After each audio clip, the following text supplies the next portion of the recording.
All right, I think let's get started, and there will probably be a couple other people joining us. So, for those of you who are on now, welcome. My name is Aaron Bach, managing partner here at Opkalla. I'll introduce our guests here shortly. Thank you for joining. Today, we're going to be talking about tackling the IT labor shortage. I'm sure you all are familiar with this topic. I think you can take out IT and just make it labor, because I think every industry is dealing with this across the board. So we're going to talk about 3 keys for your organization's success. And today we're joined by Sean Devin from Vaco and Jason Hart from RapidScale. So before we get into introductions, I want to share just a couple things with you guys about this. And sorry, before I forget, if you have questions throughout, please feel free to put them in the chat. We will be checking the chat for any questions you guys have or any conversation pieces you want us to talk about.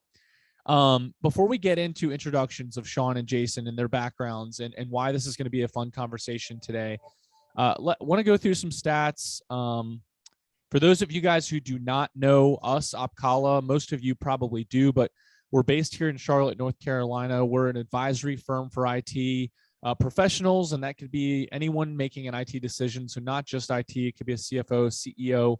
Our goal is to make IT decision-making simpler, easier, more efficient. Our core values are trust, transparency, agnostic, convenience, and speed. So our goal is to make life easier when making an IT decision, selecting an IT solution, and having to, take on that challenge of where do I go next to solve a problem in IT.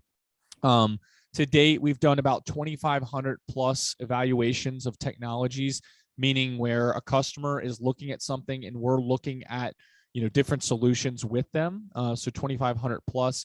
And so we have a lot of experience in this space. And that's where this topic today came from you all, from our customers, from the people we're talking to, is everyone seems to be struggling with retaining talent, hiring talent, what to pay their talent, people getting poached from their organization for because they are good talent. And so here's a couple of stats to kind of set the stage today. So here's the percentage of employees who struggle to fill a role 2020 versus 2010.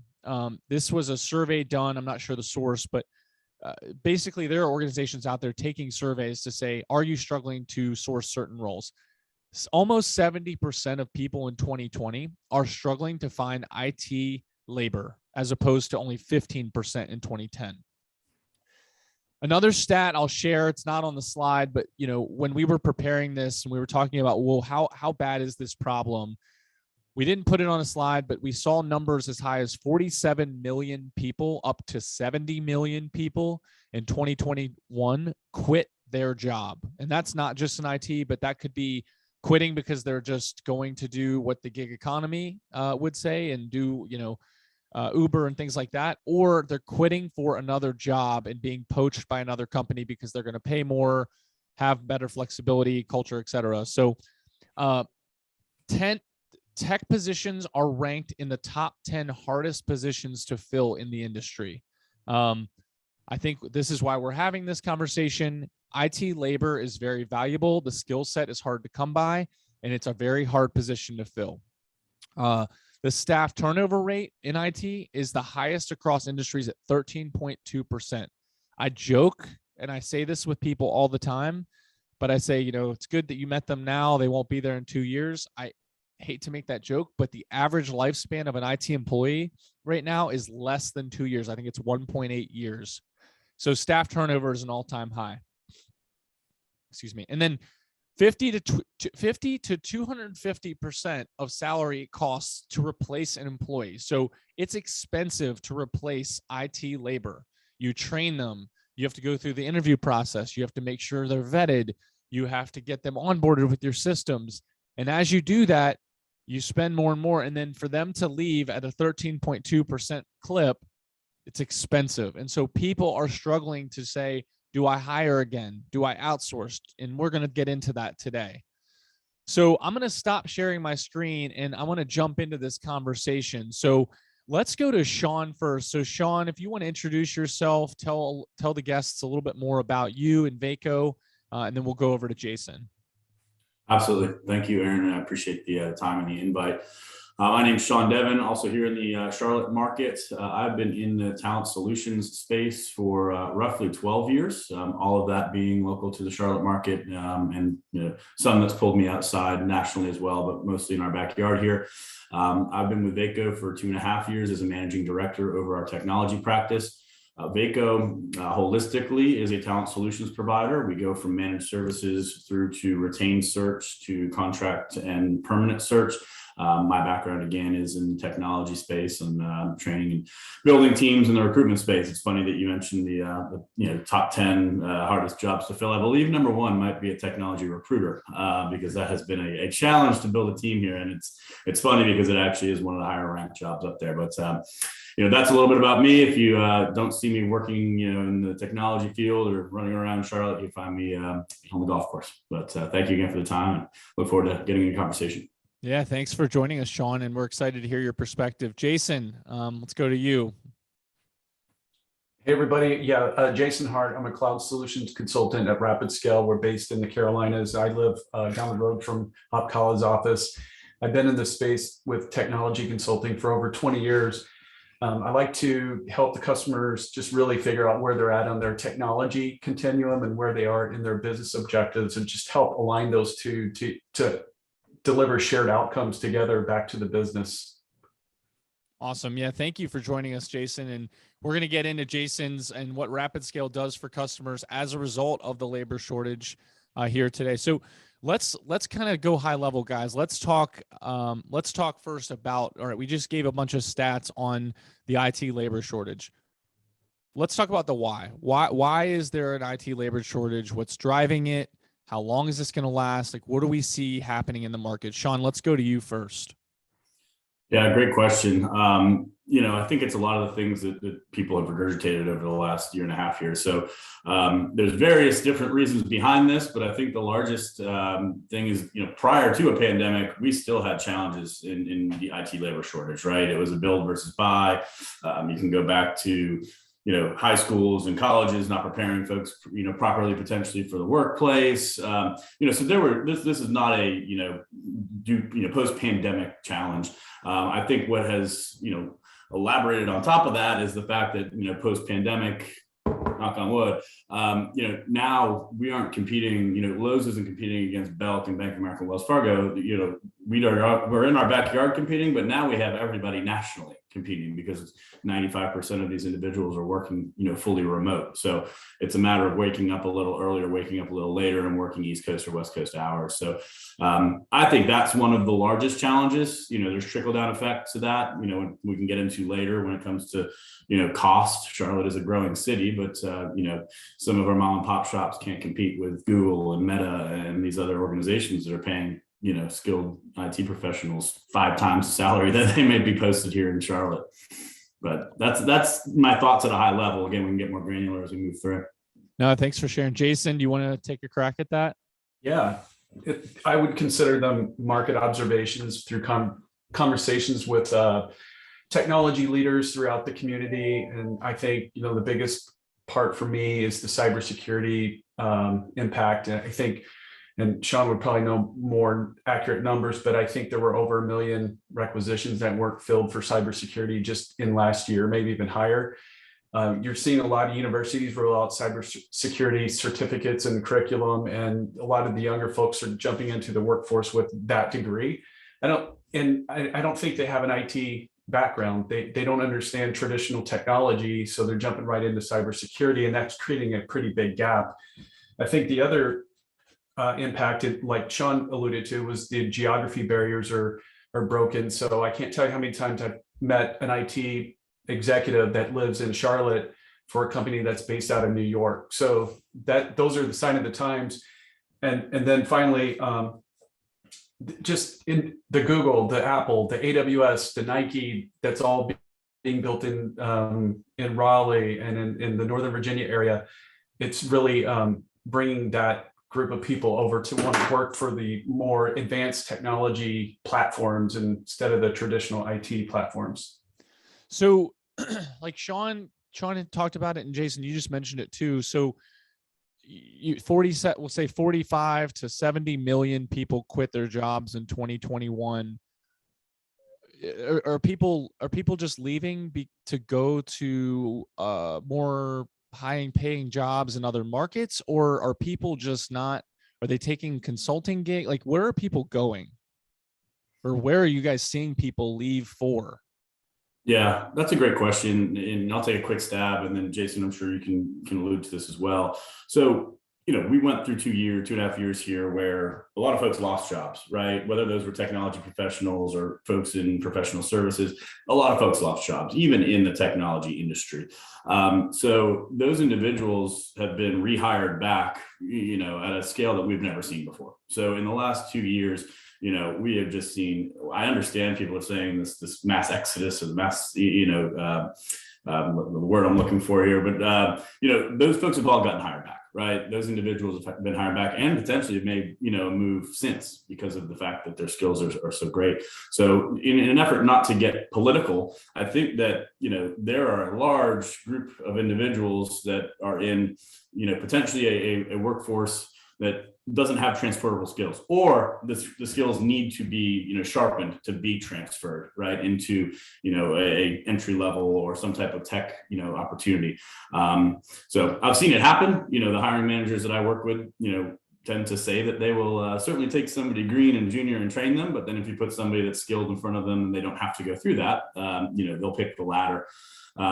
So again, there's been a lot of folks hired. I've never, in the last 10 years, 12 years of my work doing this, I haven't seen a crazier, 18 months. It has finally started to slightly slow, and that, could be due to various different things going on. We have a war overseas, et cetera. But, as much as those that have left, I don't know that we have the level of granularity to say, did they leave to go drive Uber? Did they leave to go to another opportunity? They were gainfully employed, left and went to another one, or potentially start their own consulting, opportunity. I think it's a little bit of a sprinkle across all of those sectors. Gotcha. Jason, I guess I'll ask you another question on this. So people are leaving at rapid rates. And I know you guys support customers in a number of different ways as a managed service provider and a professional services provider. I'm curious, what are your customers doing that are bringing you in, but trying to continue to hire and find people? What are some of the things that they're doing to retain their talent or to attract new talent? What are you guys seeing in the market? Yeah, so I think the first thing we like to do is really talk to an organization about what they have existing with their FTEs on their technology team and figure out the business path that we want to take and collectively figure out where the gaps are. And it typically turns into a conversation. If there's a business leader or an IT executive involved, we're talking about contribution margin. It's a big impact on the P&L. So as a business leader, you have to look at where do I put the people in the right seat on the bus, and how do I maximize my contribution margin to drive more business value? And then what type of technology do we need to enable inside the business to deliver the applications to get the market share that we're really looking to get? And collectively, where I typically propose a recommendation is like letting someone like RapidScale take on those traditional IT service delivery components and take that off the plate of the IT FTEs. And then those FTEs, and I think they're hungry for this, they want to be in more complex solution type of roles and more like an innovation hub, and saying, let me go interview the line of business folks and figure out what we can come back to the IT team and deliver in a dashboard and give them visibility into behavioral analytics that are going to help drive more market value. So we can work together to augment that solution with people, process, and technology. And RapidScale has a lot of that people and the process and the technology. So then, again, you're going to maximize the FTE contribution margin. Gotcha. So let's go to Sean for a second. So let's talk about what Jason just said. So challenging FTEs to work outside of maybe IT traditionally into more of the business drivers. From a recruiting perspective, you guys are recruiting technology talent from top to bottom. If I'm looking for a full-time employee, or I'm looking for talent, do you see money being the driving factor? Do you see culture? What are you seeing? Is it opportunity? What is driving people to say, well, I'm going to work at so-and-so company with how competitive it is, and how are they deciding? Yeah, that's a great question. And I wish there was, like I could put a blanket, statement over that. It really varies. The 24-year-old that's a, data science genius, they're going to go chase the dollar. They're 24 years old. And, I'm not saying everybody, again, so don't want this to be a blanket statement, but for the most part, those early in their career are taking the opportunities to, fill their pockets, right? If I'm going to pay you 150, but somebody down the street's going to pay you 175, similar culture, similar, everything else is apples to apples, that they're jumping for that. Somebody in later stages in their career, maybe starting a family, is looking at, benefits, culture, work from home, am I working the 70-hour work week? Somebody even later in their stages in the career. I think that money drives all things. That's what we see, right? And we're unfortunately sometimes the ones that are calling the individuals to offer them more money, right? We're the ones that are coaching individuals. The majority of the individuals we place are gainfully employed, and we try and sell them a brighter picture. But it is a little bit of a melting pot of all of those things, but I think it's where you stand in your career as well, and your appetite to risk, on Yeah. the thing. The one thing I will say is, across the board, really, unless you're, hey, I've got a little tread left on the tires, I want to go do something for a few years. The technology platforms that they have in place, if they're dated and there's not a, hey, you're going to be the guy or the gal to help us move from, dusty old to brand new shiny, that's huge, right? So money's an object, but folks don't want to work on older tech and get their resumes stale. That's just kind of that would be the one blanket statement I would make as far as that goes. Yeah, and that's a good point. And I'd share from our perspective, we have these conversations with our customers a lot about, digital transformation, take it for what it is. The cloud conversation has been happening for years. We're moving to the cloud now, AI, automation, things like that. One of the things that we commonly hear is, well, we've always been this way. I think that's the message. What you're saying is that's not going to get you to retain the talent. You're going to lose them if they want to challenge. And so that's part of the draw for, I think, doing some of these newer projects and, pushing people, like why people now are moving to the cloud at faster rates. I don't know if that's totally uncorrelated with the fact that everyone's leaving IT jobs because they can go other places and do more exciting things. So I think other people say, well, we're going to turn around and do that too, because it's going to make us more exciting in technology. So I think that's a really good point that you brought up. Jason, I want to ask you a question about culture. So you guys get to see it from both sides, right? You have customers that you are an extension of their team. So you're basically providing IT services as basically an internal resource for them so that their FTEs can do other things. I'm going to ask you a question about culture. So traditionally, I think 10 years ago, culture was what Silicon Valley was pushing out: a ping pong table, a beer tap, bring your dog to work. What do you see as culture? What's driving culture today? Like, where are we at in 2022 with work from home, COVID, coming out of COVID? What does culture mean now?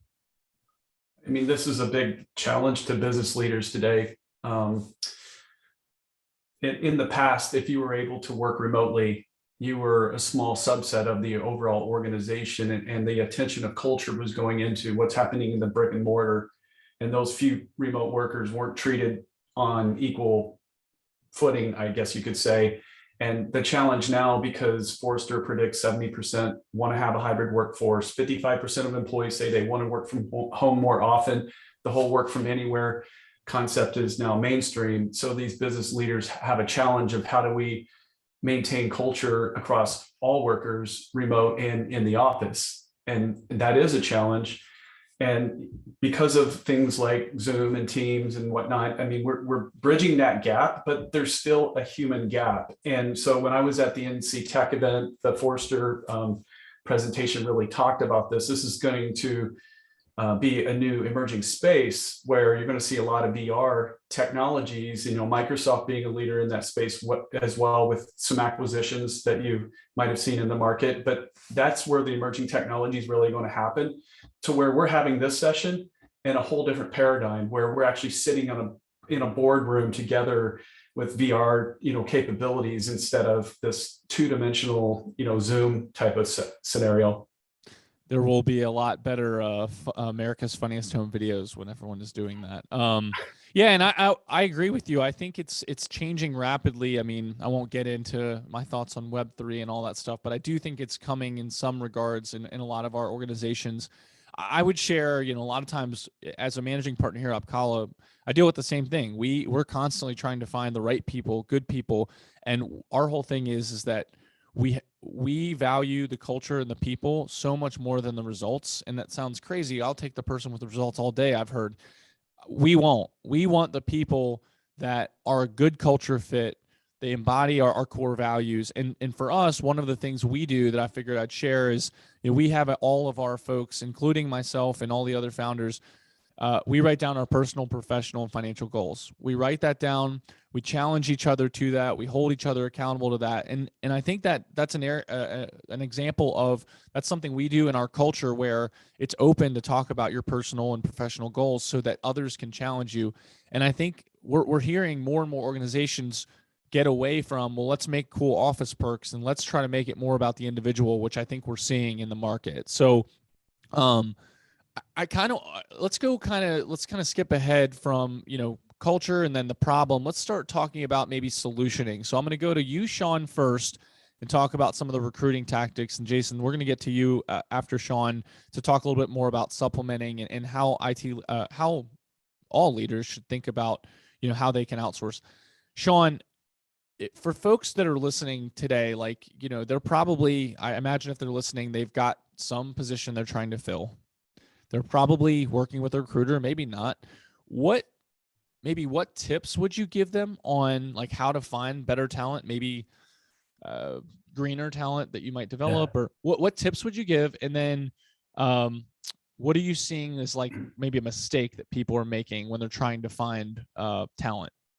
Yeah, absolutely. So I'll try and kind of cover all of that in a few statements here. One thing that you alluded to was the idea of the ping pong tables, some of those fun things from 5-10 years ago. I wanted to piggyback off that. So for an example of something that's going, that goes well, right? So the challenge of finding the talent is going to remain, right? There's no silver bullet, to say, boom, I've got, this great, diverse slate of candidates that are young, hungry, and just absolutely want to join no other company than mine, right? So the challenge is going to remain there. I really, between job postings, getting it into the world of the talent you're looking for, right? So if you are looking for that up-and-comer talent, getting a little bit more creative. I can touch on this a little bit more, but people are putting ads on TikTok. There are podcasts that, that are happening that are specific to the development community.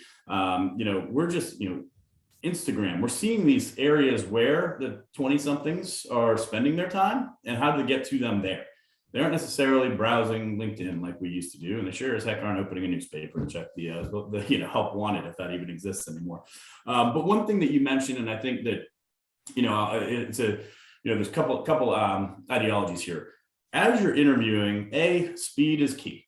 This individual that's interviewing is likely, somewhat passive, but if they're in any way, shape, or form active, you must kind of, I'm of the world of so if I compare it to golf, I have a 5-foot putt and my, the person I'm competing against has a 5-foot putt, I have to assume they're going to make that, right? So you have to assume that they are interviewing 5 or 6 other places and you are one of many, right? So speed to the market is key. Whether you're working with a third party agency to help push things along, I've started telling some of my, employers clients or partners that I work with, listen, if you like them, they're on the phone, you feel like there's a good warm and fuzzy, don't take go do something, go get lunch, then email me an hour later and say, hey, we want to do next step. Get them on the phone. If they're there, boom, hey, let's set something up moving forward next week if you'd be interested, right?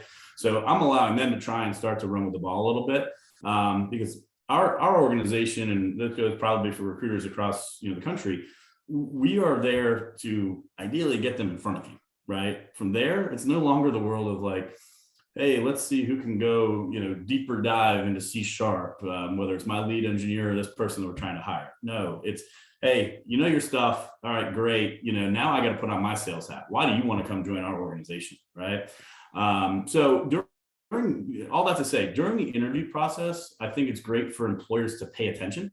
Listen, talk about things outside of just, the technical nuances.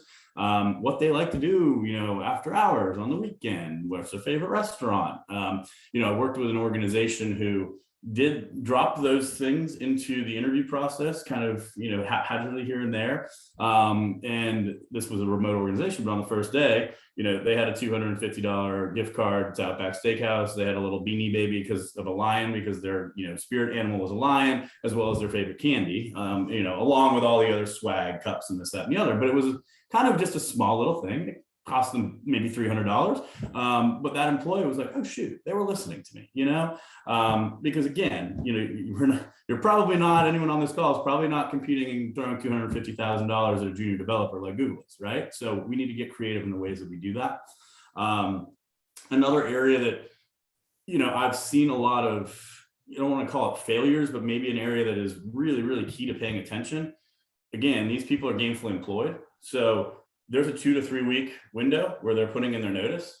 If you don't think they're still getting phone calls and they're still getting interview opportunities during that 2 to 3 week time period, you're crazy, right? That is the time period. And I understand that, certain organizations, maybe legally, they're not, working yet, but guys, stay in front of them, right? If they're local, get them to lunch. If they're not local, maybe invite them to a happy hour of some sort. That 2 to 3 week window is crazy. And, we are seeing a lot of turn downs or accepted counter offers or just completely new offers that are coming out because of that. So just, ensure that, the fish, you got the fish like up to the boat, but the fish isn't already on the, they're not on the boat. So you got to still, kind of take some consideration into that little tiny window there. You've interviewed for 3, 4, 5 weeks, sometimes less, sometimes more. Let's not lose them, fumble the ball on the 1 yard line, so to speak.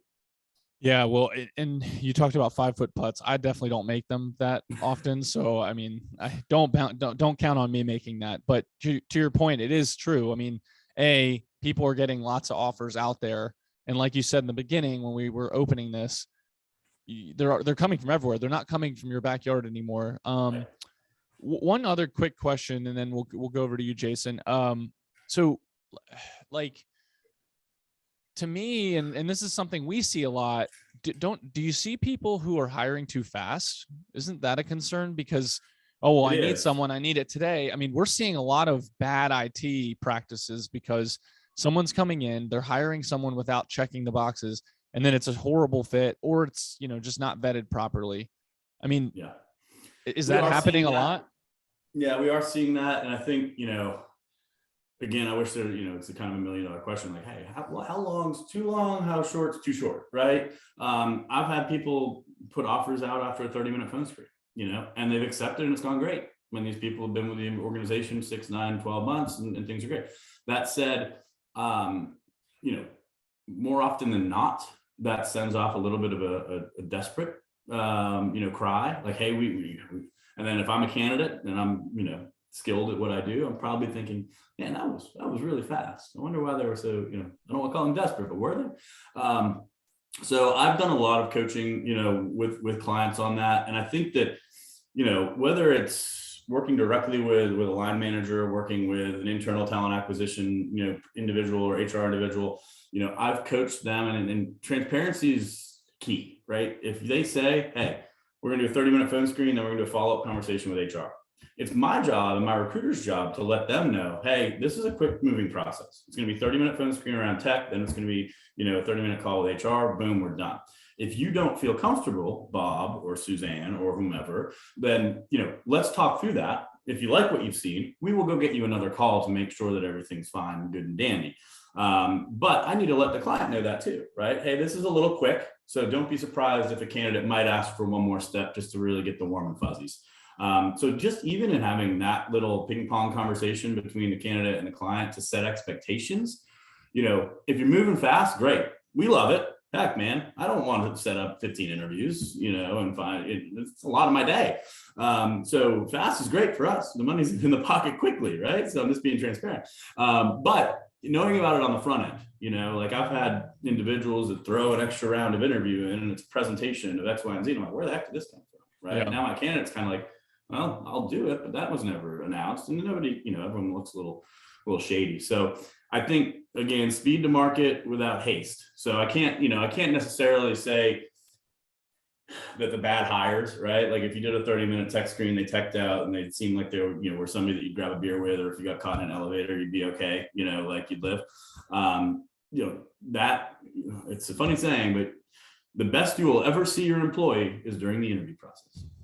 Yeah, right? that's true though. That's very true. And I do think when we see it, and this is a perfect kind of segue. So we're seeing it more and more. So we're seeing people get really desperate, or they're trying to hire too fast. Or Jason, I'm going to go over to you. So one of the things we're seeing a lot of is maybe traditionally folks that did IT internally, they did things themselves, basically, whether it's their choice or not, be forced to kind of figure out other ways to get things done because they're at such a loss. I have a customer right now who they lost 6 people in their organization. Those 6 had the knowledge of a certain system. Now they've got none.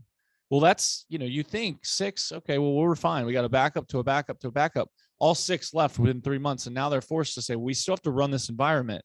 So Jason, the question for you is, I'm curious what you guys are seeing kind of come up in conversations and how that conversation is changing with us. Is it still with the CFO? Is it the CIO? Where's it coming from? What are the services that are being asked, et cetera? And then we'll get into more after that. Okay. Yeah, there's a lot I can talk about on this because it's day to day and it's all over the board, but you're right.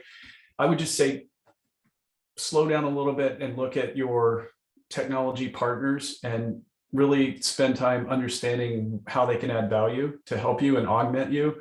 There's a lot of engineers that are sitting on the floor that can do things like failover, fail back, where, if you just go out and buy off the shelf, a Zerto license, do you have that in-house capability of being able to do a true failover, fail back, and even testing when you can get it completely as a service with an engineer helping you? If you're looking at, certain type of compliance like GDRP in a certain region, do you really want to go rack, stack, and purchase your own data center and colo it, or do you just want to work and move those applications and that data over into an existing environment that's already compliant and ready to go? Because it introduces more complexity to the technology stack, and then again, you have to hire a skilled worker to be able to manage it, and it just continues to add up. So when we talk to business owners or business stakeholders, they have a different mindset. They're not looking at the speeds and feeds or bytes and bits. They're looking at the business outcomes and how can they deliver them on a schedule. Time is ticking. They need to get this in this amount of time.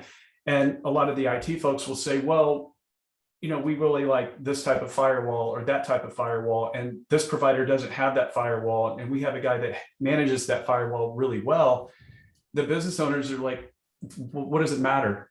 We need agility. We need speed to market. We can't rely on, what this person leaving the organization and leaving a gap and having to wait to go hire somebody just so that we can execute the software deployment cycles or the DevOps and whatever else needs to happen to move the business forward. So I've worked with companies. There's a lot of M&A activity right now. So most of these conversations come from M&A. They come from private equity. They have a different perspective because they're business stakeholders that are looking at how do I maximize my multiple to the market, because they're always looking for an exit. I mean, not always, but that's typically the conversation that I'm having. Oh, that's true. We spun off from a parent company. We're doing $500 million a year. We want to get to $1 billion. I'm CEO. I need market valuation. I want you to work with our team to give us this operationalized infrastructure, augment them, and help them to be able to roll out and go as fast as we can. I don't want excuses. That's kind of where they're looking at it. So that's CEO perspective. A CFO perspective might be, hey, every time I turn around, IT comes to me and says, I need $80,000 to replace this shelf that is, end of service life. And there wasn't a mature life cycle that, sometimes they don't even see it coming. So they go into a whole justification of why we need this money, and it doesn't straight line the cost back to the business. And certain CFOs, I've talked to them and they're like, you know what, we're moving everything to a cloud service provider because I want that predictability. And then we can go back and show on a per unit cost basis what it's costing the organization, so they can make better decisions, faster decisions in the boardroom. But when you introduce complexities like, oh, that we're up on our Microsoft licensing and we didn't do SA, and now we need to, how much time do you spend trying to navigate all the complexity of what new changes Microsoft just introduced and how we used to do it this way, and now it's $40,000 more than last year, and the CFO wants a straight line, the CEO wants agility. So yeah. Yeah, and I would add, is figuring out the Microsoft licensing scheme the best use of your time? And some of the things you mentioned, I mean, it just comes down to a time thing. So Jason, I want to ask a follow-up question. So I know you have this conversation and frequently. So take a customer, and I want you to share maybe a story or example if you can. Take a customer who is saying, all right, well, I'm debating. I kind of want to hire someone, but I also, sort of want to just outsource this. What would maybe be the variables? Like how should they approach that? Do they hire or do they outsource conversation? And what are those variables that they should evaluate, and maybe a success story, or, share an example of, it could be a failure, I guess, too, but someone that went through this and how they went through that evaluation. Yeah, there's a couple of different stories. One of them is on a smaller scale with a retail location in Chicago. It was a steakhouse. And I met with the business owner, and he was telling me about some of the stories with his IT team. And they had a couple of floods, believe it or not, in the second floor in downtown Chicago, 2 floods, one HVAC backup and one sprinkler system, went off. And, that was one compelling event, but the other compelling event was the IT person wanted to hire internal admins to be able to do that, because he didn't want to do the basic rudimentary functions of talking to vendors, getting requisitions, having discussions on the best price, and then having to rack and stack and plug it in and patch it and monitor it. He didn't want to do it anymore, so he wanted to lobby for hiring somebody, an admin, so that he can do these strategic projects. And so the strategic project that I was talking to the business owner about was pretty compelling too. So when you're in, the middle of Chicago and you have steakhouses in 7 locations, you want to compete, you want market share. And in order to do that, you have to build a customer intimacy model. And to do that, you invest in a POS system that brings business intelligence. So you can see, when Aaron Bach goes to this location in Rosemont, and then he's downtown, on Michigan Avenue, they see Aaron Bach as Aaron Bach collectively of all the different events that you've done in their restaurants over time, and build up like a VIP experience. So when Aaron shows up in Michigan Avenue, the lady at the front desk or person at the front desk says, "Hey, Aaron, come with us. We know your best beverage, your scotch, and we know you like to sit by the fireplace." So there's that. That's what he was trying to create. But because this IT person was so bogged down, we were able to move him to the cloud and able to get him to focus on the POS and advance the business, make it more competitive. And that admin, that FTE was not needed because of all the redundant capabilities that you're getting with a managed service provider. Gotcha. Yeah. I hope they're probably not catching me much in steakhouses, but if it was Krispy Kreme, I'm sure they have many locations that I'm going to. So I guess the other question is like, Jason, I think what people commonly do when they look at that conversation is it does come back to cost. I can have the best conversation in the world about strategy, but at some point cost comes up. So what I hear commonly is, it costs this much to hire someone. It's this much for a service that they're not personal to me, but this person's part of our culture. Maybe talk about the costs of hiring versus outsourcing. Like, where are there hidden costs? Where do people miss that calculation? Where do people put too much emphasis on something? Well, I think I work with clients, like I'm working with some right now, where it does make sense to bring people in-house. There's certain capabilities that are going to help really advance the business. And so we might augment them and give them a temporary solution for a DBA service, for example. And then over a period of time, once they get to a place where they've recruited and identified the key DBA resource, then they're going to bring them in-house, and we're going to pull back that service delivery. So, again, it's meeting the client where they are and where they need to go.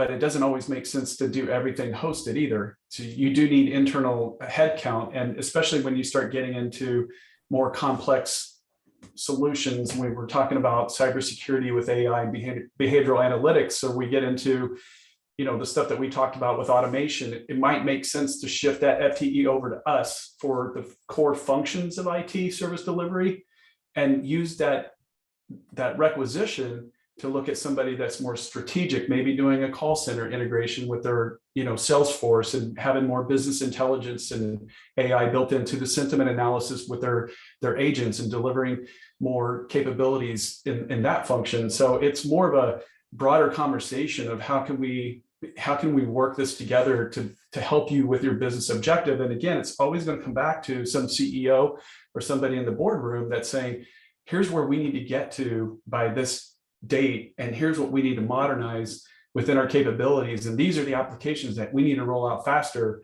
And that's going to drive all the other components of people, process, technology that I talked about earlier.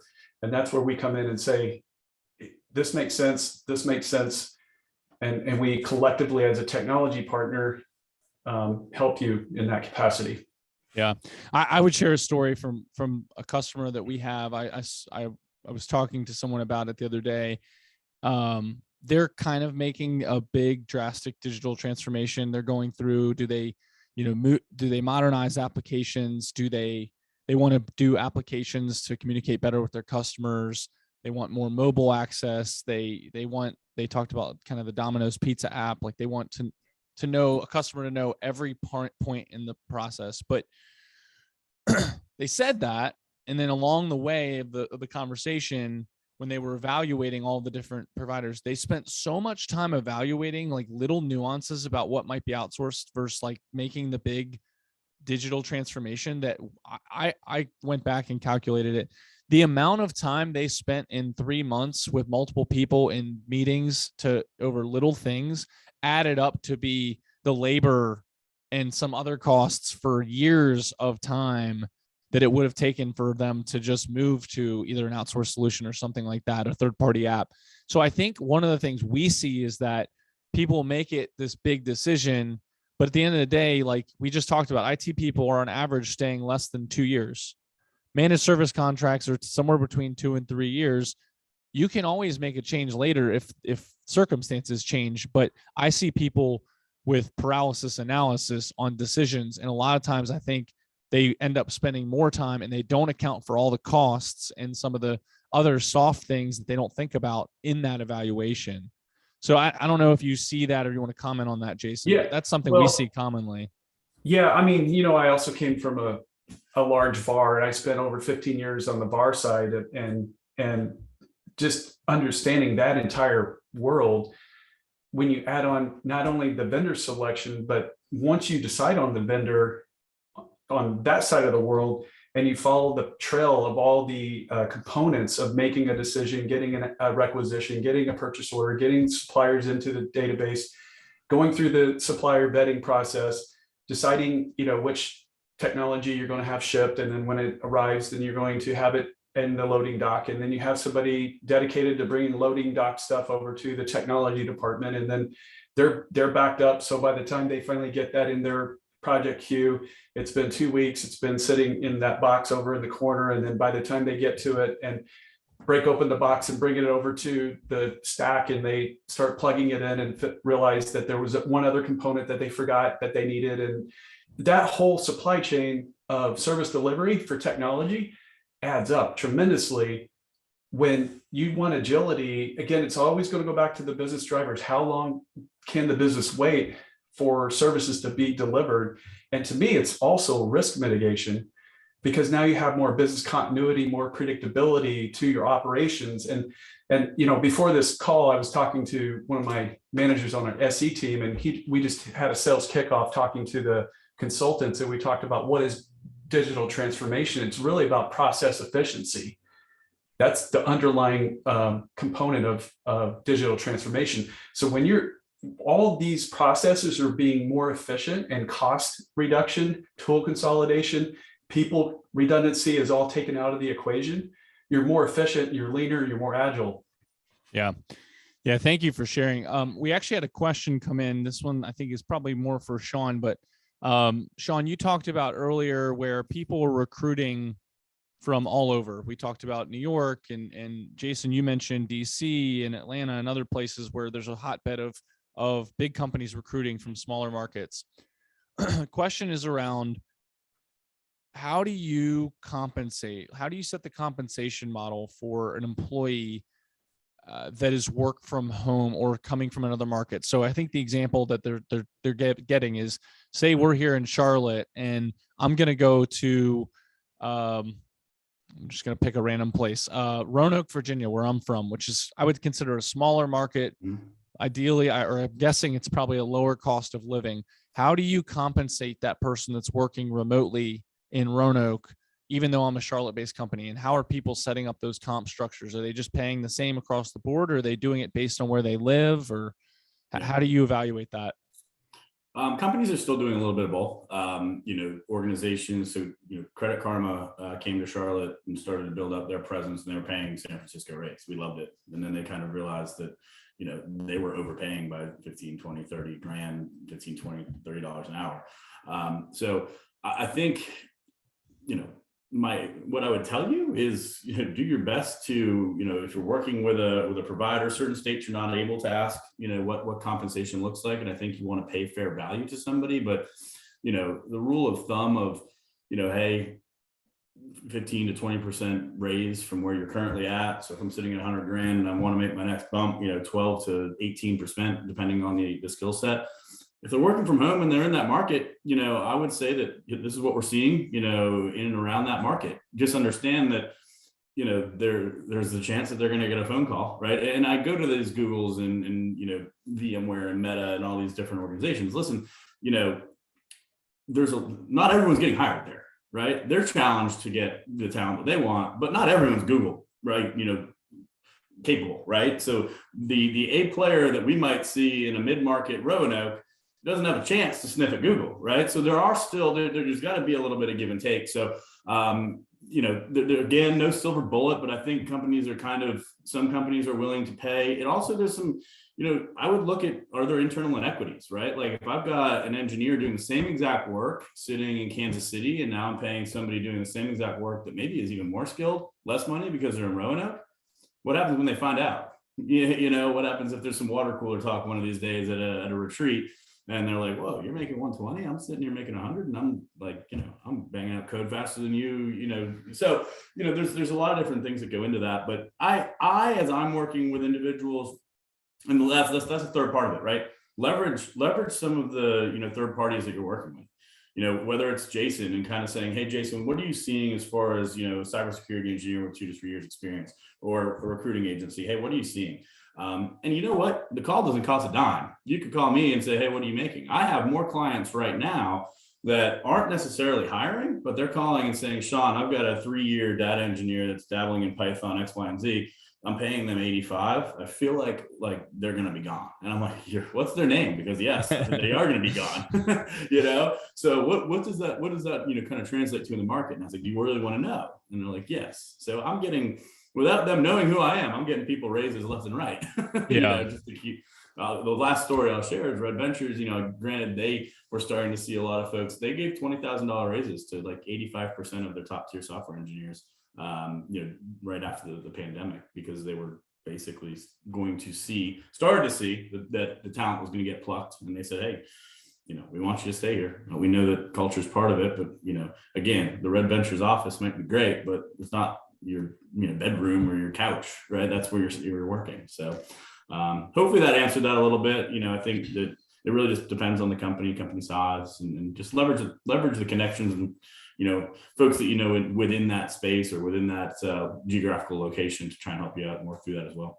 Yeah, and I appreciate you sharing that. I think that does answer the question. I mean, I don't think there's a silver bullet answer once again on this, and there usually isn't. But another thing that we've seen, I guess, or some other things that I've talked to some of our customers and folks we're working with, recruiting differently. So recruiting with maybe historically they didn't have a huge social media presence, like you mentioned TikTok and Instagram. Obviously, it depends on the age and group you're going after, but like essentially having the company take a bigger role in like what the recruiting looks like. So for example, take like a traditional manufacturer that, you know, okay, they make car parts. Well, that's great. I can just go interview someone who does that.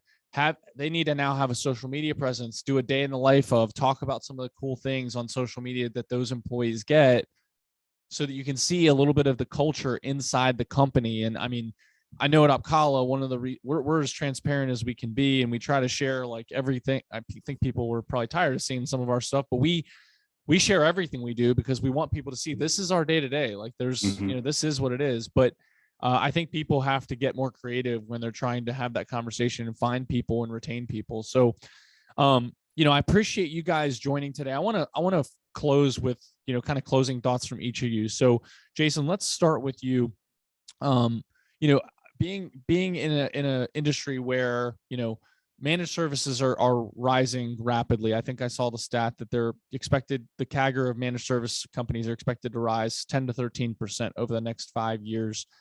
With the labor shortage, with retention being at an all-time low, what is your best advice to someone listening about how to evaluate like outsourcing and finding the right partner for that, for anything they're outsourcing?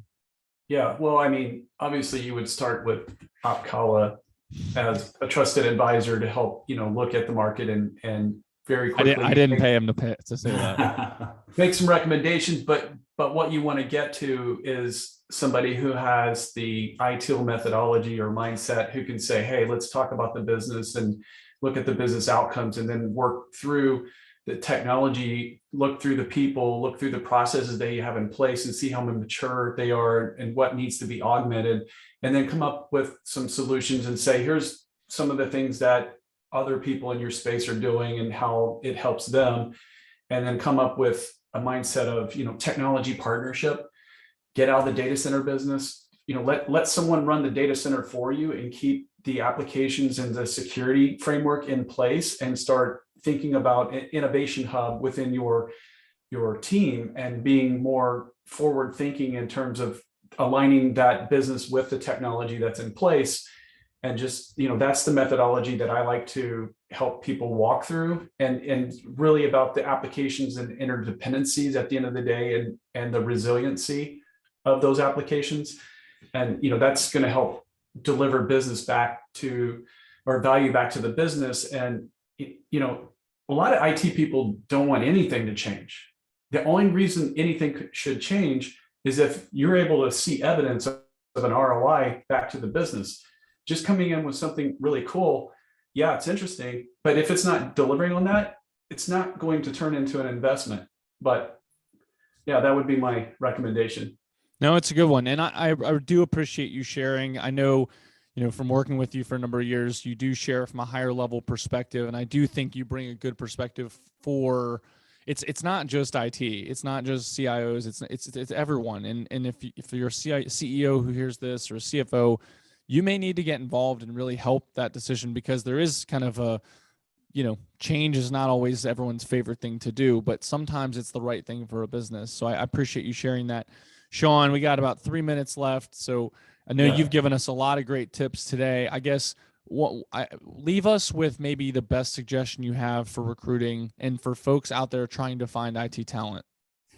So it's going to be an interesting one. It's probably one that you might not think comes from somebody leading sales for a recruitment organization, but look inside your four walls, right? You know, repurposing talent. There's this build versus buy. You know, you guys touched on it earlier. You know, I tell a lot of my clients, you know, do you want to try and do this in-house, or do you want to, leverage an SI or a third party or managed service provider? Do that, but be smart. Maybe bring in somebody that's a junior level engineer or junior level individual that can be in their pocket during that implementation or during some of that work, right? So you're hiring somebody green, but they're learning from the MSP, or they're learning from the implementation work. And that might be a hire, or it might be somebody that's sitting in customer service that has a real, drive for data.